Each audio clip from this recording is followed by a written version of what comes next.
আজকে তোমাদের সাথে পরিচয় করাবো বাংলাদেশের একমাত্র ধনী জেলা নোয়াখালীর টপ 5 জন পপুলার কন্টেন্ট ক্রিয়েটরদের সাথে, যারা নিজেদের ভিডিওস দিয়ে পুরো বাংলাদেশের কাছে রিপ্রেজেন্ট করছে নোয়াখালীকে। এন্ড এই ভিডিও শেষে থাকতে পারে তোমার পছন্দেরও কেউ। তো চলো বেশি বকবক না করে র্যাঙ্কিং করি নোয়াখালীর টপ 5 কন্টেন্ট ক্রিয়েটরদের। নাম্বার 5 নাম্বার পজিশনে যে কন্টেন্ট ক্রিয়েটরটা রয়েছে তার নাম হচ্ছে ইটস মি করিম। লিস্টে 5 নাম্বার পজিশনে আমার নাম অ্যাড করার কারণ ভাই সিরিয়াসলি আমার খায়দায় কোনো কাম নেই। যাই হোক, ইটস মি করিম পেজে বর্তমান ফলো রয়েছে 1.2k এন্ড এই পেজে লাস্ট আপলোড করা হয়েছে, এখন তোমরা যে ভিডিওটা দেখতেছো সেটাই আপলোড করা হয়েছে, নেভার মাইন্ড। টপ 4 লিস্টের 4 নম্বরের নোয়াখালী যে কন্টেন্ট ক্রিয়েটর রয়েছে তার নাম ফরহাদ মনির। নোয়াখালীর বিভিন্ন জায়গাকে ড্রোন শুট করে এক্সপ্লেন করে এই ফরহাদ মনির। সে তার প্রতিটি ভিডিও এত সুন্দর করে এক্সপ্লেন করে যা তোমার মন কেড়ে নেবে। বর্তমানে ফরহাদ মনিরের পেজে 81,000 ফলোয়ার রয়েছে। তার লাস্ট আপলোড করা ভিডিও হচ্ছে লক্ষ্মীপুরের জনপ্রিয় ঘোরার জায়গা।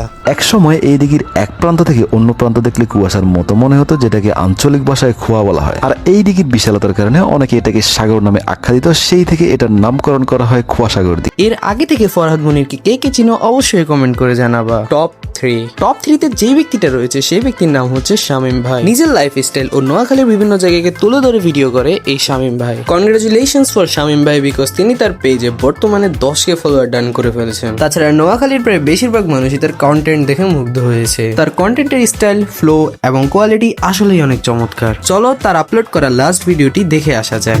আমাদের নোয়াখালী চৌমোহনীর ভিতরে যে এইরকম একটি অ্যারাবিয়ান রাজকীয় রেস্টুরেন্ট আছে তা হয়তো আমরা অনেকেই জানি না।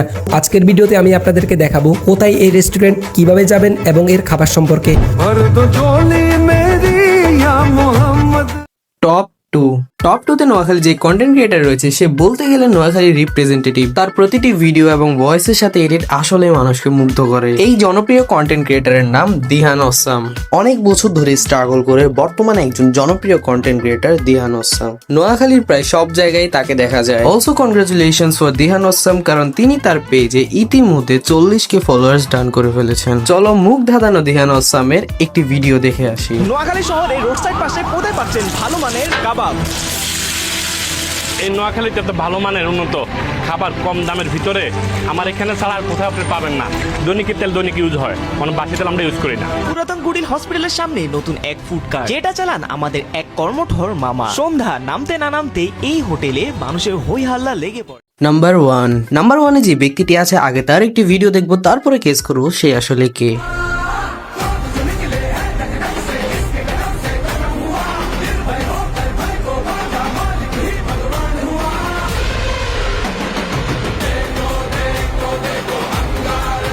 কি বুঝতেই পেরে গেছো, এটি নোয়াখালীর সবচেয়ে জনপ্রিয় কন্টেন্ট ক্রিয়েটর রাহাত এনার্জেট নোয়াখালীর একজন ফ্রি স্টাইল স্ট্যান্ড রাইডার। তিনি শুধু নোয়াখালীতেই নয় পুরো বাংলাদেশে জনপ্রিয়। তার রাইড, স্ট্যান্ড ও থ্রিল দিয়ে নোয়াখালী সহ নোয়াখালীর বাইরের মানুষদেরও মুগ্ধ করে নিয়েছে। বর্তমানে তার পেজে 9,86,000 ফলোয়ার রয়েছে। চলো রাহাত এনার্জেটের একটি ভিডিও দেখা যাক। চলে আসছি নোয়াখালীর বর্তমানে ভাইরাল একটা প্লেসে ঘোরার জন্য। এই জায়গাটা কোথায় এবং কিভাবে যেতে হয় সবকিছু শেয়ার করব আজকের এই ভিডিওতে।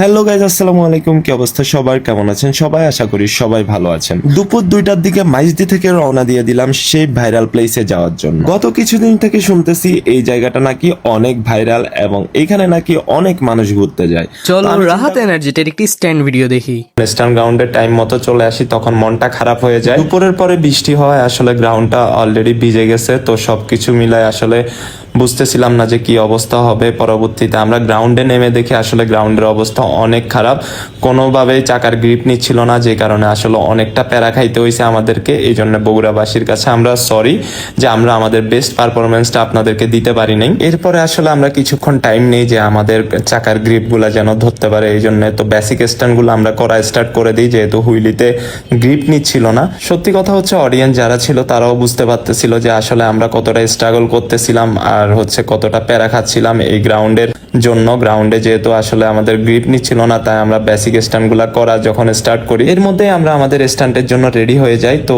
গতকালকে থেকে সোশ্যাল মিডিয়াতে একটা ব্যাপার দেখতে পাচ্ছিলাম যে আচ্ছা, তো বলো কেমন লাগলো আজকের আমাদের এই ভিডিওটি? যদি ভালো লেগে থাকে তাহলে অবশ্যই ফলো করতে ভুলবে না, আর শেয়ার তো must be, because sharing is caring. আমি জানি এরা ছাড়াও নোয়াখালীর আরো অনেক বড় বড় কন্টেন্ট ক্রিয়েটররা রয়েছে। আমার পরিচিত মানুষদের আমি এই ভিডিওতে তুলে ধরেছি। ইনশাআল্লাহ যদি ভালো মোটিভেশন পাই তাহলে তাদেরকে নিয়ে একদিন ভিডিও বানাবো। ততক্ষণ পর্যন্ত আল্লাহ হাফিজ।